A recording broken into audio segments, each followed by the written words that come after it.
নমস্কার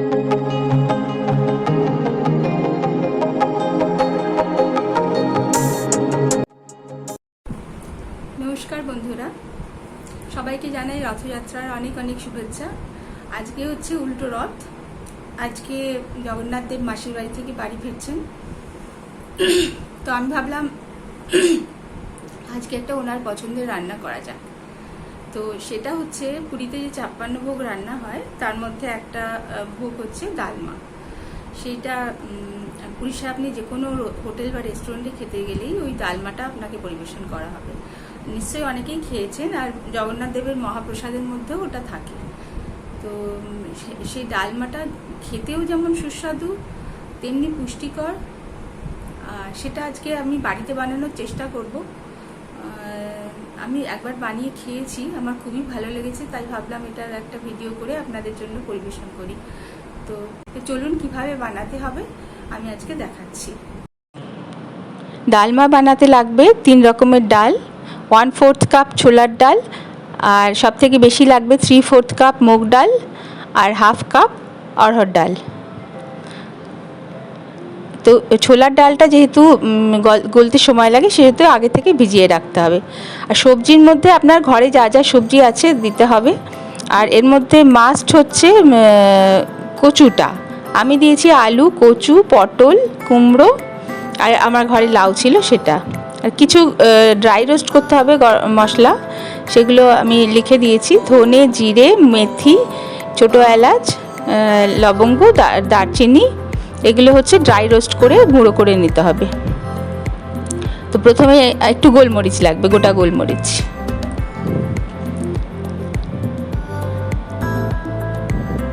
আমি এগুলো গোলমরিচ, ছোটো এলাচ, দারচিনি, লবঙ্গ এগুলো আগে একটু নেড়ে নিচ্ছি। সমস্ত ড্রাই রোস্ট করার এই জন্য হয় যে মশলার মধ্যে যে ময়েশ্চার থাকে সেটা থাকলে ভালো করে গুঁড়ো হয় না, সেই জন্য সেই ময়েশ্চারটাকে গরম করে ওটাকে কাটিয়ে নিতে হয়।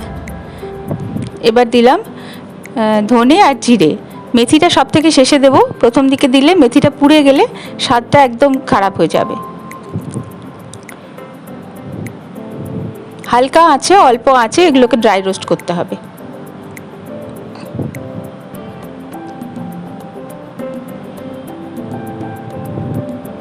একটা সুন্দর গন্ধ বেরোবে, রোস্ট হয়ে গেলেই একটা গন্ধ বেরোবে। এরপর ওটাকে তুলে রেখে দেবো, ঠান্ডা হলে তারপরে গুঁড়ো করব। এবার ওই প্যানেই আমি মুগের ডালটাকে একটু নেড়ে চেড়ে নেব। মুগের ডালটা সবসময় রান্না করার সময় একটু ভেজে নিতে হয়। তার মধ্যে আমি অড়হর ডালটাও দিলাম, অড়হর ডালটাও একটু ভেজে নিলে সবথেকে ভালো হয়।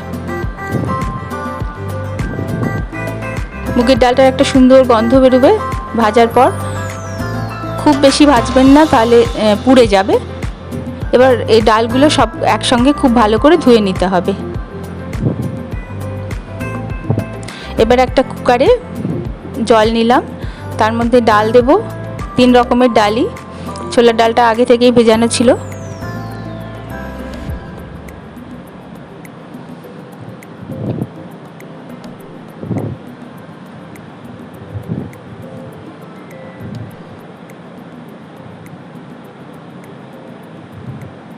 ডালটা দিয়ে দিলাম। এবার ছোলার ডালটা যেটা ভেজানো ছিল সেটাও একটু দিয়ে দিলাম। আমি সবটা দিলাম না, কারণ ছোলার ডালটা একটু আমার মনে হচ্ছিল হয়তো পোকা লেগে আছে, সেই জন্য অল্পই দিলাম। এবার সবজিগুলো সব দিয়ে দেবো, যেগুলো শক্ত সবজি সেগুলো আগে দিচ্ছি, যদিও সব একসাথেই দেব। পটল, কুমড়ো, লাউ, আলু, কচু দিয়েছি আগে। এটা বেগুন, কাঁচা লঙ্কাগুলো একটু চিড়ে দিয়ে দেবো। আপনারা যেরকম ঝাল খান সেই হিসেবে দেবেন। টমেটোটাকে 4 টুকরো করে ওর মধ্যে দিয়ে দেবো। বানানো খুব সোজা, জোগাড় করতে একটু সময় লাগে। তেজপাতাটা একটু চিড়ে ওতে দিয়ে দিলাম স্বাদ মতো নুন, একটু হলুদ, আর একটু আদা কুড়ে দেবো। বেশ খানিকটা 1/2 ইঞ্চি পুরো আদা এতে কুড়ে দিয়ে দেবো। অসাধারণ খেতে হয়। আর নিরামিষ বলে এটা রুটি দিয়ে ভাত দিয়ে সব রকমভাবে খাওয়া যেতে পারে, নিরামিষ দিনে আপনারা খেতেই পারেন। সবজির পুষ্টি, ডালের পুষ্টি সব ঢুকবে শরীরে। এবার এটাতে 2টো হুইসেল মেরে নেব, 2টো সিটি দেবো কুকারে, 2টোর বেশি দেব না।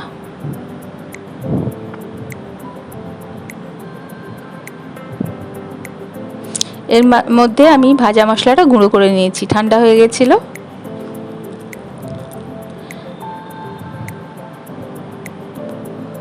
দুটো সিটি পড়ে গেছে। এবার ওটাকে একটু ঠান্ডা করে তবেই খুলবো, সঙ্গে সঙ্গে প্রেশার বের করবেন না, তাহলে অসুবিধা হয়ে যাবে। তো ডাল আর সবজি সব সেদ্ধ হয়ে গেছে সুন্দরভাবে।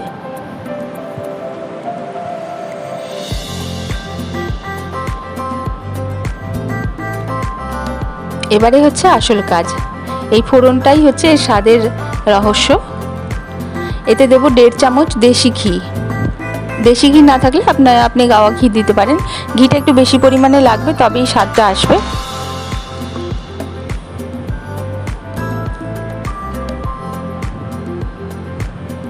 ঘিতে দেব 1 চামচ 5 ফোড়ন আর গোটা শুকনো লঙ্কা, 3-4টে গোটা শুকনো লঙ্কা, এগুলোকে চিড়ে দেওয়ার কোনো দরকার নেই। 1 চামচ কাশ্মীরি লাল লঙ্কার গুঁড়ো, রং হবে। আর যে রোস্ট করে রেখেছিলাম সেই মশলাটা একটু দিলাম, সামান্য 1/2 চামচ মতো দিলাম এতে। এবার এইটা ডালের মধ্যে ঢেলে দেবো, ফোড়নটা পুরোটা ডালে ঢেলে দেবো।